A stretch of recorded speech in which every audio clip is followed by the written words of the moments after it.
sa kaagapay sa bagong Pilipinas, Generation of Unity, Partners for the New Philippines.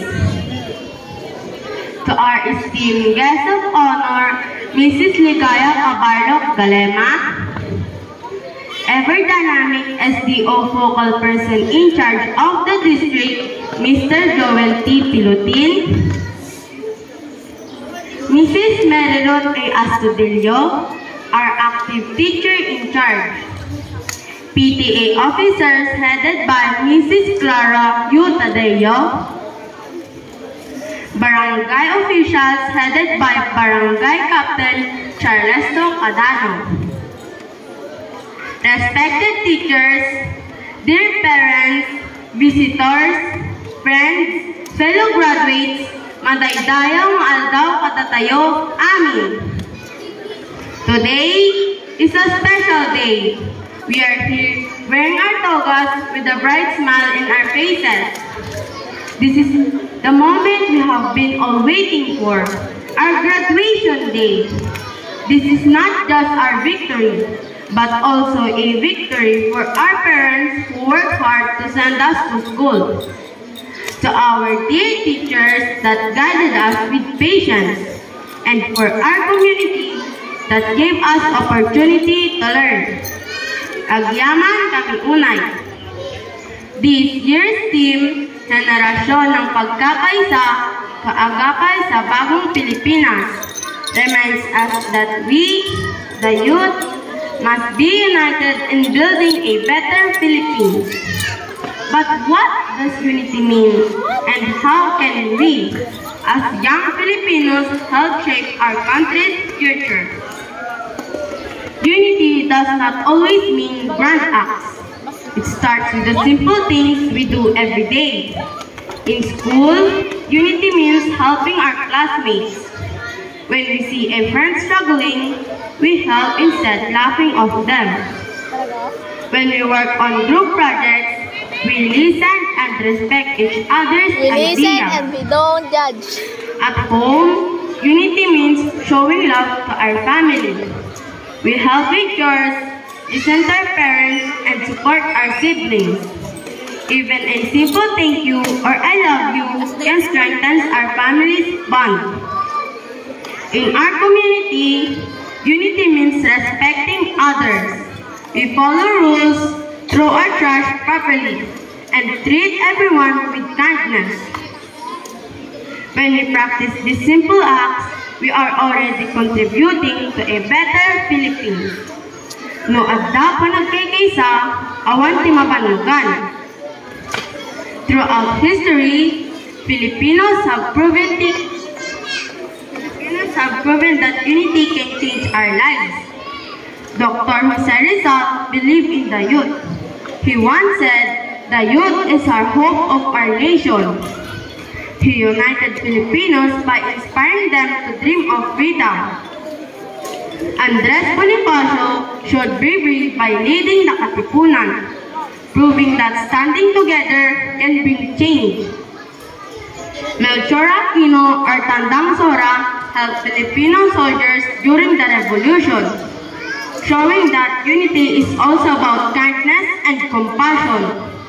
Today, our modern heroes, teachers, doctors, farmers, and workers reminds us that unity means working together for the good of all. Our journey in elementary school was not always easy. There were times when we felt tired from schoolwork, but our teachers encouraged us. There were days when we failed, but our friends lifted our spirits. There were struggles, but because we had our families and classmates, we never gave up. The same is true for our country. The Philippines has faced many hardships, poverty, calamities, and crises. But each time, Filipinos stand together and we rise stronger. This is why unity is important. Nagtitinulong tayo, agbalin tayo ang nasayaat na pagbilyan. As graduates, our journey does not end here. Sabi nga sa graduation song natin, if we hold on together, I know our dreams will never die. This is just the beginning of our bigger responsibility. We are not just students. We are the future leaders, teachers, doctors, and innovators. How can we contribute to the bagong Pilipinas? Be responsible students. Our education is our key to success. We must continue learning, be disciplined, and strive for excellence. Show kindness and respect. A better country, it starts with good people. When we respect others, we create a peaceful society. Be proud of our Filipino identity. Let us support local products, appreciate our traditions, and show the world the beauty of being Filipino. Use technology for good. Let us spread positivity, avoid fake news, and use the internet to learn and help others.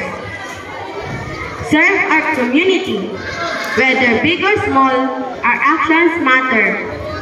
We can join cleanup drives, help in charity works, or simply be good role models.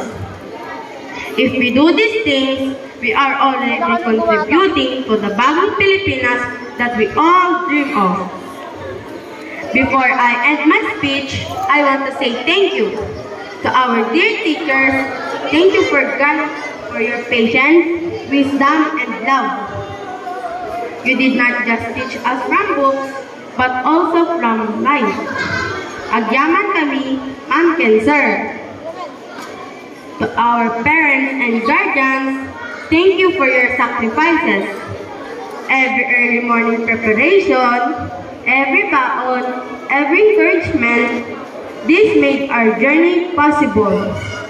This success is yours too. Ada pakakitaan ti banbanogyo kada kami. To Papang Juni, agyaman aken ka ti kinaanos mo kanyami.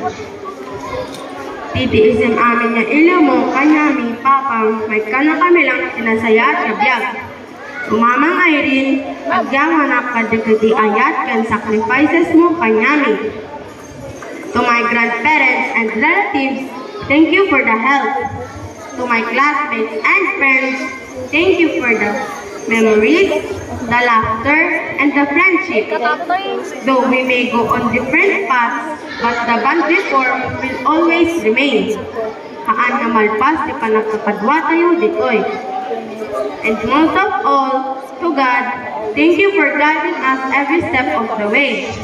Dayaw ti may paiken ka o ako. As we step forward, let us remember that we are not just graduates. We are the new generation of unity. We are the builders of the bagong Pilipinas. Let us hold hands, help one another, and work toward a brighter future. Agtitinulong tayo kapag napaspas si progreso. Congratulations, Batch Team Puyog 2025. Mabuhay tayong lahat. Agyaman na! Palakpak!